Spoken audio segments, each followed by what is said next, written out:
la presentación. Hola, yo soy Pepito Pérez y soy tal, hago parte del proyecto y listo. Quiere como siempre que, ¿no? Listo, vamos en 3, 2, 1. Mi nombre es Elkin Calderón, estoy al lado de Diego Piñeros, conformamos el colectivo La Decanatura. Bueno, lo que primero queríamos saber era en qué consistía más o menos el proyecto, como que nos hablen en general de qué se trata. ¿Habla usted de Caja Negra?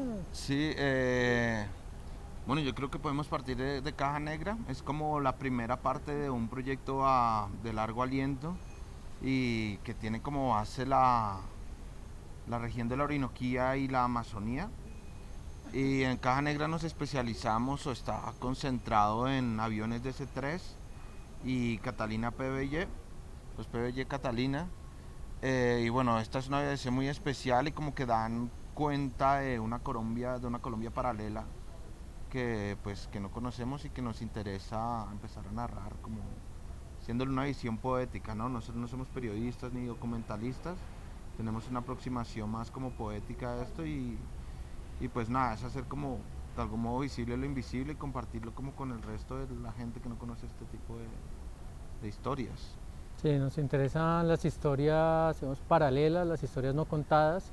En este caso, sí, de la aviación, de los aviones DC-3, de la historia, digamos, reciente de Colombia y de cómo esto la atraviesa una cantidad de factores que van desde la aviación misma, pasando por cuestiones ligadas a narcotráfico, a cuestiones relacionadas con el conflicto. Es decir, también nos sirve como una disculpa para adentrarnos a una Colombia que representa más del 55% del país y que todavía los colombianos no conocemos y casi que no estamos interesados en esta parte, ¿no? Entonces sí nos interesaba muchísimo puntualizar y enfocarnos en esta región del país. Bueno, ¿y cómo llegaron a ese tema? ¿Qué fue lo que los incentivó? Bueno, nosotros llegamos a este tema por casualidad, hay que decirlo. Mientras editábamos otro proyecto, nos encontramos en una de esas pausas de edición larguísimas que uno tiene como artista cuando se dedica al video o al audiovisual. En una de estas pausas nos encontramos con un libro que yo tenía en la biblioteca, esos libros que uno a veces acumula y no lee, que se llamaba De la envidia a la fama. Ese libro lo escribió un señor que era piloto, que se llamaba Giovanni Bordé. Giovanni Bordé en ese libro narra una historia totalmente surreal en el cual él, como piloto y como aventurero, saca de un río un DC-3 que se había estrellado, que había acuatizado, que luego se hunde y un par de años después él saca del río, ¿no? Es una historia totalmente surreal y lo pone a volar nuevamente.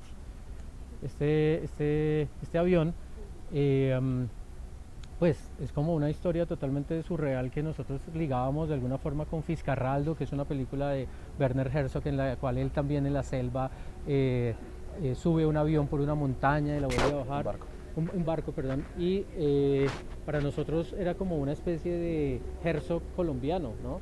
Entonces fue como una excusa para entrarnos a decir, es increíble que haya personas que hagan esta cosa, este tipo de hazañas, ¿no? Sí, bueno, Empezamos a investigar más y después llegamos a un libro que todo el mundo conoce cuando uno va al aeropuerto Vanguardia, cuando habla con los pilotos, que es un libro de Germán Castro Caicedo, que se llama El Alcaraván. Si quiere contar un poquito más. ya ahí en el Alcaraván se nos abrió mucho más el espectro. Digo, perdóname un segundo, el internet se te cayó, creo que me Un pasó poquito. como la interferencia. Tenemos que queda la pausa en el Alcaraván ahí. En el Alcaraván se Sí, ahí escucha quedó bien.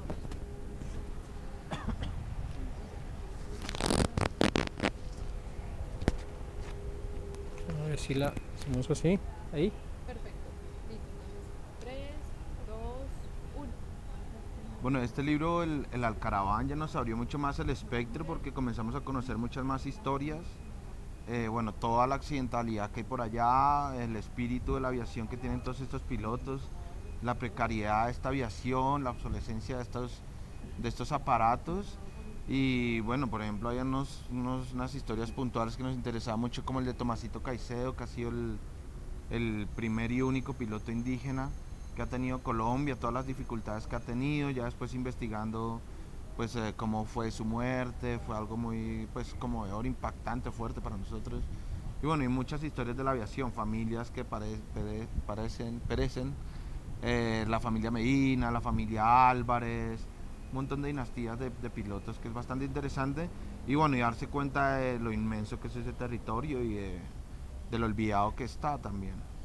Luego vino ya un trabajo de campo, en el cual fuimos al aeropuerto Vanguardia sin tener ni idea ni por quién preguntar. Nos hicimos pasar por funcionarios del Ministerio de Cultura para tener un poco más facilidad de acceso, pero en realidad fue muy fácil encontrar personas que querían contar historias con respecto a la aviación. Nos encontramos con Leonel Álvarez, Leonel Aguirre. Leonel Aguirre. El futbolista. Leonel Álvarez. Leonel Aguirre. Toca cortar eso. Nos encontramos con Leonel Aguirre, que él es técnico, y cuando le mostramos que habíamos leído el libro del Alcaraván, nos dijo, claro, yo aparezco ahí. Yo salía en una foto mucho más joven con un equipo de personas que habían arreglado un avión que se había estrellado, se había partido en dos. Entonces me dijo, no, yo fui el que arregló ese avión y véalo, hasta ahí. Y llega y nos lo muestra y está justamente como atrás de una escena súper linda, decir como vean, ese avión sigue volando, pertenece a una compañía que se llama Ayas. Y así entonces, después de encontrarnos con Leonel, nos interesó ese avión, nos aproximamos a esta compañía Ayas, que fue con la que finalmente también hicimos el video. Entonces sí, fuimos como conociendo poco a poco una cantidad de técnicos, pilotos, dueños de empresas, y cada uno nos contaba pues una partecita pues maravillosa de la historia de la aviación. Leyendo también sobre Germán Castro Caicedo, él hablaba que cuando escribió este libro, pues a mediados de los 90s, él decidió escribir el libro porque en los 70s él viajaba mucho al Amazonas, investigación que hacía para sus otros libros, y viajaba en DC-3, y viajaba con los pilotos, unas aerolíneas, unos aviones, y 20 años después volvía a encontrar los mismos pilotos, los mismos aviones, las mismas máquinas funcionando. Y lo paradójico es que nosotros llegamos ya casi 50 años después y siguen los mismos pilotos, los mismos aviones, las mismas dinámicas, y es como la misma historia como de olvido y abandono y toda esta cuestión. Entonces nos interesa mucho ahora que hay como un momento que uno puede como retornar al territorio y encontrar toda esa dimensión desconocida que hay, que es como una Colombia paralela que transcurre. Muchas de las personas de allá de la Orinoquía se refieren a esta parte de Colombia como de la cordillera para allá. Entonces como un país que está dividido y que corre paralelamente. Entonces nos interesa por medio de este tipo de proyectos como hacer algún tipo de puentes y que haya un punto de contacto y un punto de diálogo como entre las dos Colombias, y pues que es como lo que pasa en Colombia, que se la pasa como dividida. Entonces está bastante interesante este proyecto. Bueno, y en cuanto a objetivos y el producto que esperan, ¿cuál es su objetivo final? Bueno, digamos que para Caja Negra, que fue la exposición que tuvimos en el Museo de Arte Moderno de Medellín, que fue apoyada por el grupo Celsia dentro de un programa que se llama Programa C, el producto, digamos, final, más bien la pieza, pues era un video de aproximadamente, ¿cuánto salió? Como 8 minutos. Un video de 8 minutos en el cual hacemos una especie de viaje, de alguna forma contemplativo, en un DC-3, en un avión que alquilamos. Entonces tuvimos básicamente como un vuelo charter en el cual nosotros podíamos hacer todas las locuras que quisiéramos en ese avión. Y de ese vuelo que hicimos, en el cual partimos del aeropuerto Vanguardia, luego estuvimos sobrevolando por encima del río, el río Duda, luego llegamos a la Uribe, que era una cosa súper como impactante, sabiendo como toda la historia y las cosas que ocurrieron en un sitio como la Uribe. Luego de regreso entonces también, y nos fuimos por otro lugar, viendo esa parte que es entre selva y montaña, ¿no? Una cosa bellísima en términos todavía de la naturaleza que se puede ver, pero por el otro lado contrastándola con esa tecnología obsoleta que representa el avión, ¿no? Sí, este también es un prólogo, la Caja Negra también es un prólogo de un proyecto a largo aliento, como les estamos diciendo. Lo pensamos, no sabemos dónde vamos a terminar en este viaje, pero básicamente lo contemplamos como una película, y ahí tiene muchas vertientes, porque por ejemplo está el problema de la deforestación. A nosotros nos costó mucho trabajo encontrar selva, o sea, presupuesto teníamos que irnos mucho más lejos y no nos daba. Entonces ahí uno se da cuenta cómo se está acabando también toda la selva, la llanura, que es un tema que pues a mí me impactó mucho. El trabajo con las comunidades, la discriminación que hay, el abandono, lo que pasa con Tomasito Caicedo, que también de algún modo no le prestan la atención necesaria por ser indígena, pues. Y bueno, toda la cuestión del conflicto, de volver al territorio, de lo que es lo que llegan las multinacionales a explotar todo ese terreno, qué pasa con la fauna, con la flora. Hay un montón de vertientes, bueno, lo de los aviones, que ya son aviones que en otros lugares son un lujo, pero acá en Colombia es el lugar, en Villavicencio, es el lugar donde más aviones de C3 hay y se usan por necesidad, o sea, si los quitan hay muchas comunidades que quedarían en el completo abandono. Entonces hay muchas vertientes y es una Colombia paralela que aún toca investigar un montón y pues conocer y reconocer, pero básicamente es parte del proceso. Este fue como el viaje inicial para todo un viaje audiovisual que pretendemos hacer. Y frente a esa situación que ustedes se encuentran, ¿en qué medida piensan que el proyecto puede ayudar a la región? Pues, bueno, eso es una pregunta compleja cuando uno habla del arte, ¿no? Porque nosotros, como estábamos diciendo desde el comienzo, no somos documentalistas ni somos periodistas. Entonces uno desde el arte también siempre dice, ¿para qué sirve el arte, no? ¿Para qué puede servir un video contemplativo, poético, en el cual uno encuentra, digamos, una dimensión de una máquina obsoleta? Al final, ¿qué sentido tiene, no? Es una pregunta que uno se hace todo el tiempo, pero yo creo que cuando uno puede, digamos, tener la experiencia y poder estar frente a la obra, frente al video y entender ese gran país tan complejo, entender, digamos, ese tipo de ambigüedades que hay entre un país que nunca logró una modernidad, entre una selva que uno ve bellísima, pero por otro lado que también está en peligro, y todo este tipo de cuestiones uno las está viendo en un video de 8 minutos, ¿no? Entonces, yo sí creo todavía que uno puede entrar a una sala, digamos, a una sala de exposición de una forma, y si tiene un tipo de experiencia, qué sé yo, sensible, que lo conmueva de alguna forma, pues uno sale de esa sala transformado, ¿no? Convertido o pensando o interrogándose o cuestionando, así sea unas cosas mínimas, que pues esa puede ser la finalidad, ¿no? Por otro lado, claro, queremos de pronto tener abarcar y tener un mayor alcance, que no sea solamente el de salas de exposiciones de arte, y pues sí queremos mostrar mucho más estos proyectos frente a las comunidades, ¿no? Que lo vean y no se quede de pronto en esa burbuja de arte contemporáneo, ¿no? Que eso es realmente cierto. Entonces sí queremos mostrar el proyecto. Quizás las condiciones van a cambiar, ¿no? Ya no es, este video fue hecho con Dolby Surround 5.1, quizás si uno lo va a mostrar en otro tipo de espacios, no va a tener las condiciones, digamos, museales que son pensadas desde el comienzo, pero de pronto hay otro balance con respecto al público que sí lo puede ver o puede acercarse y puede tener un acercamiento también al arte contemporáneo, ¿no? Que seguramente es muy escaso en estas zonas. Y ya más entrando al contenido del proyecto, como de lo que ustedes han investigado, también nosotros nos preguntábamos como cuál era la relación entre que fueran los llanos y los aviones, ¿sí? Porque no se dio en otras partes del país o porque esta situación se está dando justamente allá. Bueno, básicamente es por la infraestructura, ¿no? El país está como muy mal en infraestructura vial, pues uno ve, desapareció el tren, por bueno, un montón de que no vamos a profundizar, pero lo hicieron a propósito para imponer un sistema de transporte como de camiones y eso.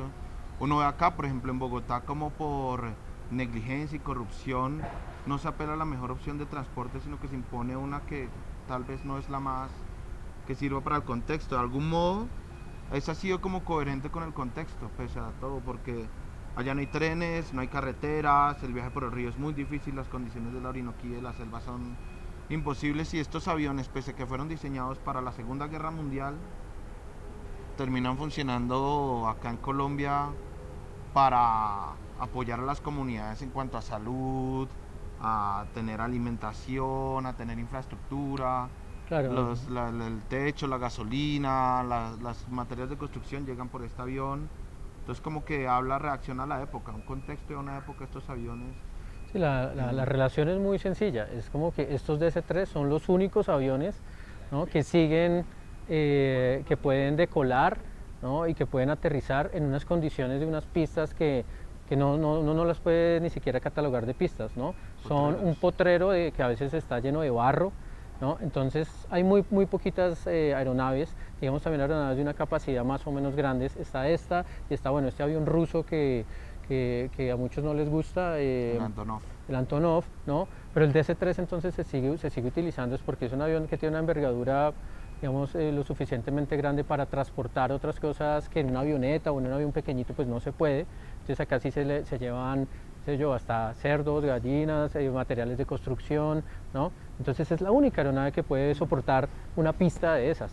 Sí, Entonces la relación es muy sencilla, ¿no? Ellos, cuando uno pregunta por qué se siguen usando o por qué el gobierno no dice nada frente a la seguridad, o dicen, pues el gobierno le queda una opción, que es muy sencilla: hacer aeropuertos, ¿no? Hacer aeropuertos, digamos, decentes, con una pista de concreto donde puedan llegar otro tipo de aviones.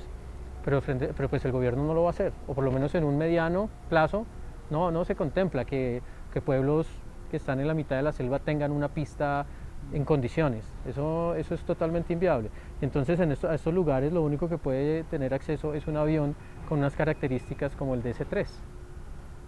Ok, perdón, yo tengo una última pregunta, y es, entendiendo eso, y mientras yo hago la pregunta, te puedes acomodar el micrófono nuevamente, y es, en este mundo de gas, eso también puede significar que a ustedes la Orinoquia los inspiró, o no tanto la Orinoquia, sino estos retos, estas condiciones medioambientales o de acceso a la región, los inspiró a ustedes para este proyecto. Pues sí, completamente. Yo creo, pues, en el caso personal, por ejemplo, cuando descubrimos el Alcaraván, darse cuenta de todo este tipo de historias que hay, de la magnitud del programa, porque uno siempre ve en mapas, y pues en mapa todo es muy distinto, pero cuando uno se da cuenta que es más grande que Alemania, por ejemplo, o Francia, tal, son países gigantes que uno no, es muy triste como colombiano, no saber lo que pasa por allá, y como que no nos interesa, como que uno está pensando es como en estas ciudades, en esto, y toda la riqueza que hay. O sea, la Orinoquía y la Amazonía es un universo paralelo que está como por descubrir, y que es muy triste que uno no lo conozca. Entonces a mí se me hizo, y bueno, y también es muy romántica esta idea que un avión de la Segunda Guerra Mundial sea el único puente, el único el único contacto, y que dependa muchas comunidades de esta aviación. Es una idea muy romántica, es muy bonita, y a mí me conmovió por lo menos, y bueno, ya fue como la excusa para descubrir todo lo que estamos descubriendo ahora. Digamos que otro punto importante es, nosotros venimos trabajando ya desde hace bastantes años, y siempre hay una relación entre naturaleza, paisaje, y digamos, tecnologías obsoletas que nos interesan muchísimo. Entonces acá pues estaban todas las condiciones dadas, ¿no? O sea, si uno habla del paisaje de la Orinoquía, pues es una cosa bellísima, el paisaje de la Amazonía pues también, y todo esto está siendo atravesado por el otro elemento que nos interesa muchísimo, porque es esta máquina obsoleta, pero que sigue funcionando, sigue vigente, ¿no? Entonces eran como todos esos elementos que siempre nos han interesado: la idea de paisaje contemporáneo, la idea de la ruina, la idea de esa modernidad inacabada. Entonces estaban como todos los elementos casi que perfectos para nosotros decir: tenemos acá todo un universo que nos encanta y que queremos profundizar, Y ¿no? compartirla, además, compartir todo este conocimiento, que todo esto es lo que estamos descubriendo, que es como lo más interesante, poder compartirlo con la gente, que la gente lo siga compartiendo. Pues.